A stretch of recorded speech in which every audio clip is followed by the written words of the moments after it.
बिहार विधानसभा चुनाव को लेकर सुप्रीम ओवैसी ने आज किशनगढ़ से चुनावी रिजल्ट किया है और दरअसल वो वक्फ कानून को लेकर यहाँ पर एक जलसे में शामिल होने के लिए आए थे और हमारे साथ बात करने के लिए खुद ओवैसी साहब मौजूद हैं। ओवैसी साहब, क्योंकि बिहार में इस साल चुनाव भी होने हैं 6 महीने के अंदर में, आप आज यहाँ पर चुनावी खबर आपने फूका है, क्या लगता है ये वक्त को लेकर जो नया कानून बना है उसके बाद बिहार जो है वो पहला टेस्ट होने वाला है सभी राजनीतिक दलों का इसको लेकर? एक ही कानून टेस्ट नहीं है, वो कई चीज़ें गवर्नेंस है और करप्शन है, हिमाचल नाइंसाफ़ी है, ये सब चीज़ें मुझे रहेंगी। क्या लेकिन लगता है क्योंकि वक्त पे बहुत ज्वलंत मुद्दा रहा है देश में, बिहार में खासकर मुस्लिम आबादी भी यहाँ बहुत ज़्यादा है सीमांचल क्षेत्र में, तो नीतीश कुमार चिराग पासवान जैसे पार्टी में जो आपको लगता है कि ये कोई मुद्दा बड़ा होगा? अगर नीतीश कुमार, चिराग पासवान, जवाहरलाल नेहरू और कुमारस्वामी ये कानून बनता ही नहीं, उनकी सपोर्ट से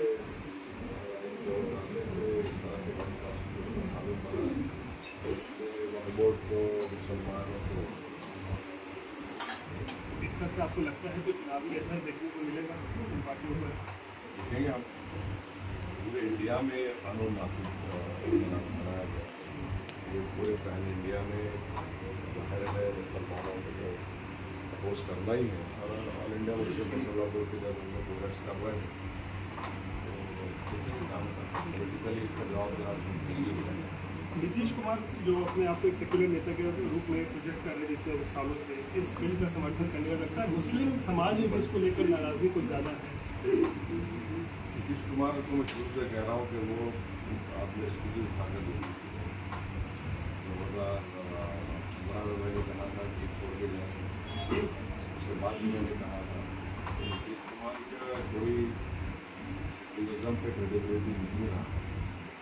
2002 में बड़ा जेनोसाइड हुआ गुजरात में बीजेपी के साथ, तो भरोसा करना सवाल बदल रहा है।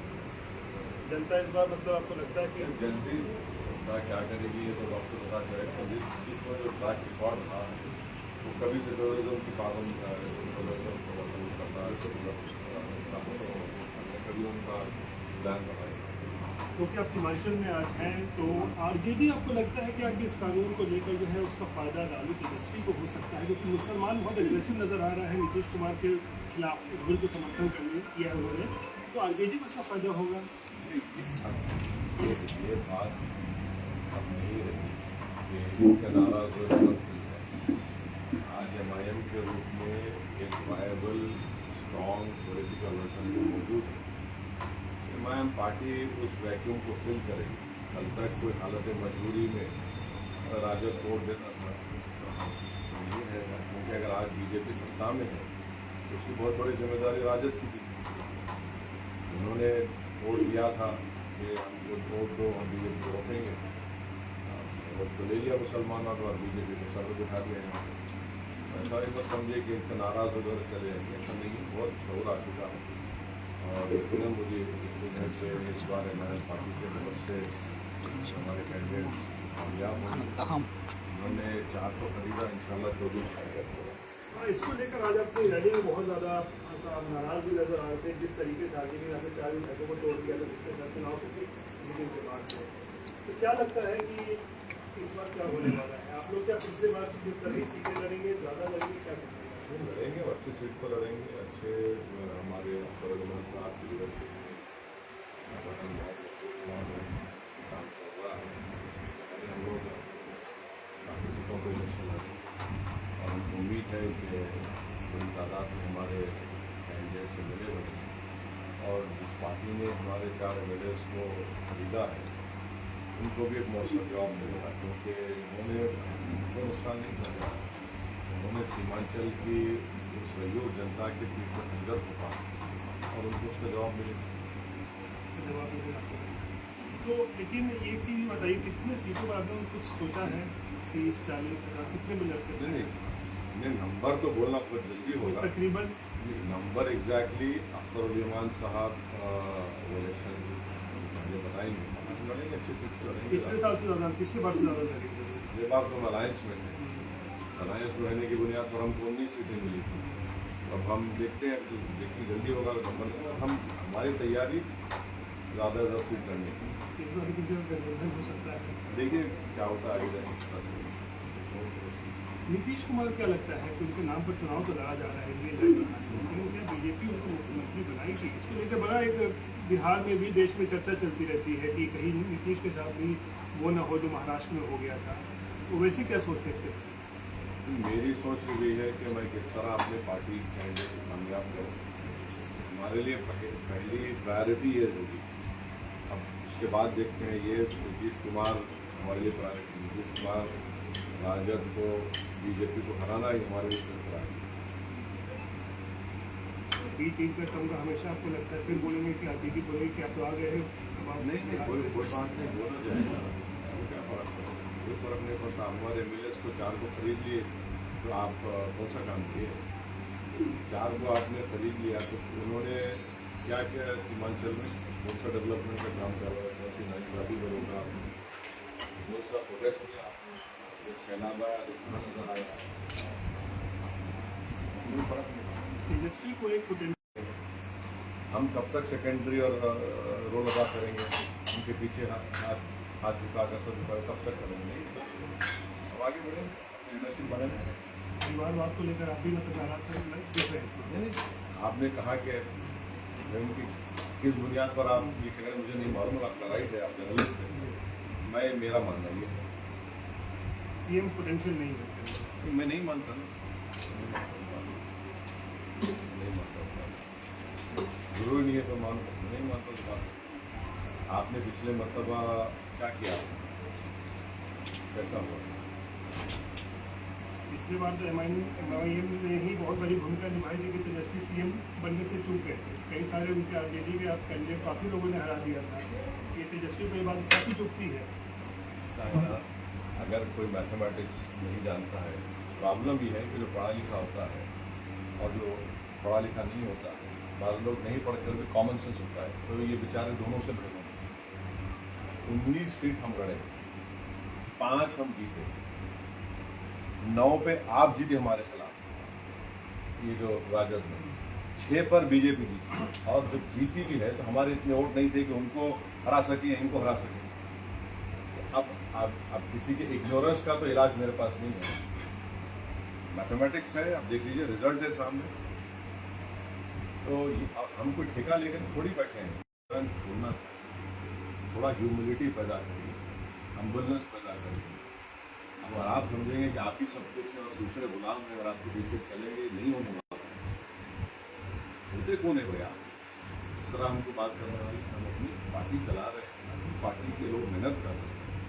और अख्तरुल इमान का बैंक के एक सिंगल एमएलए जो बिहार विधानसभा में जो उनका परफॉर्मेंस रहा सबके सामने है, तो ये हम पे इल्ज़ाम लगाना तो ये उनको असर नहीं पड़ेगा, वो इनके लिए महंगा पड़ेगा। महंगा पड़ेगा, इल्ज़ाम लगाएंगे तो हम खामोश थोड़ी बैठेंगे। आप हमारे 4 एमएलए खरीदे, क्या कौन सा काम किया बताइए? आप सारे भारत में झंडा पीटते हैं कि महाराष्ट्र में शिवसेना तो गई, ये बर्बाद हो गई, कर्नाटका में बीजेपी ने कांग्रेस छोड़ा था, इल्ज़ाम लगाया, मध्य प्रदेश में बीजेपी ने कांग्रेस को मेज खरीद लिया। आप उनसे करते हैं तो बड़ा दुनिया का काम, एक काम, और जब आपसे होता है तो आसमान से उठा लेते, ये तो हो नहीं सकता ना। तो यही हम बता रहे हैं, इनकी हिपोक्रेसी है। ये कभी भी नहीं देख सकते कि एक वंचित समाज की एक पॉलिटिकल लीडरशिप उठेगा, और वो समाज जिसको आप देख लीजिए, हर एतबार से पूछना है। आपने सर्वे किया, कास्ट सर्वे, वो रिपोर्ट कहाँ है? पब्लिक में है, वो लेकर आइए ना, पब्लिक डोमेन बताइए रिपोर्ट को, उसमें मुसलमानों से, दलितों से क्या मालूम हो जाएगा? आपने उठा कर रख लिया उसको। यही तो हम कह रहे हैं, ये इनका असली चेहरा है। बिहार की रिपोर्ट तो सामने कहाँ किसके पास है? ना पब्लिकली अवेलेबल नहीं है वो। इसलिए अवेलेबल नहीं है, क्योंकि वो रिपोर्ट फाइनल दिखा रही थी। रिपोर्ट इनको बता रही थी कि आपकी आबादी 13%, 14% है और नौकरियों में आपका कितना हिस्सा है, और जिसकी आबादी 18% है उनकी नौकरियों में कितना हिस्सा है। ये बात है। लेकिन लालू ने तो घोषणा कर दी है कि तेजस्वी मुख्यमंत्री बनेंगे। बाकी कर सकता बेटे के लिए, तब थोड़ी कर रहे। बात की मोहब्बत बेटे के लिए गालिब आ जाती है ना, परेशानी हो जाती है। अच्छा, उसका पहलगाम को लेकर बात करें, बहुत चर्चा इसको लेकर चल रही है, बहुत बैलेंस इस बार सोच रहा है सभी विपक्षी दलों का, आपने भी काफ़ी बैलेंस तरीके से सरकार के साथ। बैलेंस नहीं है, आप ये गलत बात कह रहे हैं। बैलेंस क्या है? देश के लिए बैलेंस कर रहे हैं कोई चीज़, देश के लिए क्यों बैलेंस करेंगे? जो हुआ आतंकवादी हमला हुआ, उनको इसलिए मारा गया क्योंकि वो हिंदू थे, वो नहीं चाहते थे पाकिस्तान के टेररिस्ट के कश्मीर में ये नॉन मुस्लिम वहाँ पर आए टूरिस्ट बन। बैलेंस क्यों करेंगे इस बार?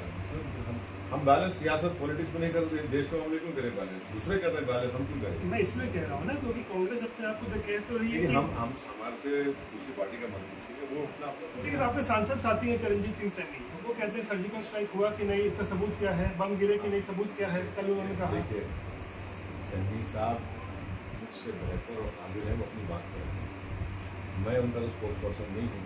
सरकार पे सिर्फ सवाल खड़े रहे। मैं तो स्पोर्ट्स पर्सन नहीं चन्नी साहब, मैं तो ये कह रहा हूँ कि अब की बार मोदी सरकार को घर में घुस के बैठ जाना चाहिए। पब्लिकली मैं कह रहा हूँ। हाँ बिल्कुल, बल्कि हमारे पास बेहतरीन मौका था पिछले बार, क्योंकि जितने लॉन्चिंग पैड्स थे हम उस पर कब्जा कर लेते।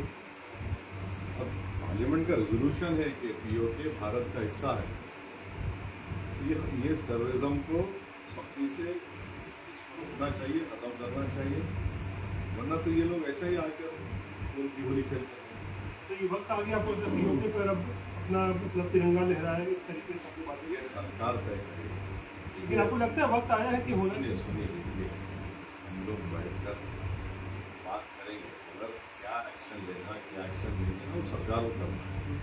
हम जरूर ये कहेंगे कि जो परिवारों की हत्या की गई है उनको इंसाफ मिले, और हमारे संविधान में आर्टिकल 355 केंद्र सरकार को ये जिम्मेदारी आयद करता है कि जब किसी प्रदेश में एक्सटर्नल हमला होना है तो उसको रोके, ये जिम्मेदारी सरकार की है। अभी तक जो एक्शन लिया है सरकार ने, जैसे सिंधु जल समझौता हुआ या फिर आज ताज़ा था एयरस्पेस बंद हुआ है, ताज़ा ये कि इम्पोर्ट भी पाकिस्तान से पूरी तरीके से। बिल्कुल सही हुआ है। हम ऑल पार्टी मीटिंग में अगर आप वीडियो निकाल के देखेंगे तो हमने कहा था कि नेवल ब्लॉकेड हो, एयर ब्लॉकेड हो, और साइबर अटैक हो, और FATF की ग्रे लिस्ट में उनको डाला जाए ताकि वर्ल्ड बैंक और IMF से उनको लोन ना मिले, क्योंकि ये टेररिज्म के लिए ही पैसे इस्तेमाल करके आती है टेरर एक्ट हो ना। FATF ग्रे लिस्ट में लाना ज़रूरी है उनको। जो भी स्टेप्स भारत सरकार लेगी तो तारीफ करेंगे मत। हम ये चाहते हैं कि इस बार ये आतंकवादी हमले, आतंकवाद और पाकिस्तान स्पॉन्सर्ड टेररिज्म ओके और खत्म।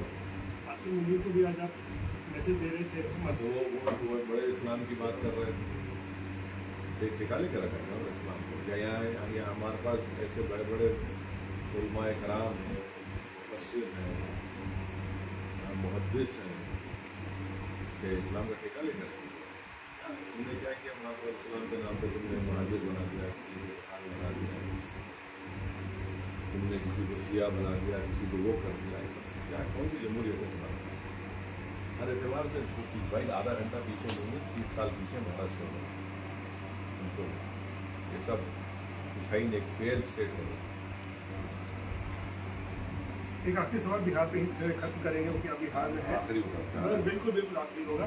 तो क्या लगता है इस बार के चुनावी बूल आपने आज फूक दिया है, क्या होने जा रहा है? क्या होने जा रहे हैं? अभी तक तो ये है कि अकबरुद्दीन साहब इंशाअल्लाह और तौसीफ आलम साहब इंशाअल्लाह ताला अपने अपनी विधानसभा से जीतेंगे इंशाअल्लाह। जिन ताकतों ने 4 हमारे MLAs को भगाया है, इंशाअल्लाह जनता उनको भगाएगा तो अभी हमारे कामयाब होंगे, और BJP को रोकेंगे, नीतीश कुमार को रोकेंगे। ये एक स्पेस है यहाँ पर, इस तरह की बहुत राजनीति को भी जवाब देंगे आप? बिल्कुल देंगे, क्यों नहीं देंगे? खर्चा क्यों बाकी रखेंगे? क्यों कर्जा बाकी रह सके? देखिए कर्जा मेरा नहीं है, सीमांचल की जनता पे कर्जा है ये। आपने उस गरीब आवाम की उम्मीदों को, उनकी ख्वाहिशों को, उनके ख्वाबों को आपने चुकनाचूर करने की कोशिश की और उनकी पीठ पर खंजर को पाया। ये सवाल मेरा अख्तर उल ईमान साहब का नहीं है, सवाल सीमांचल की जनता ने बड़े फख्र के साथ, इस उम्मीद के साथ कि हमसे इंसाफ होगा, उन्होंने इन 5 को कामयाब किया। तो आपने उनको धोखा दिया, अब जनता जवाब देगी आपको इंशाल्लाह। चलिए शुक्रिया बात करने के लिए।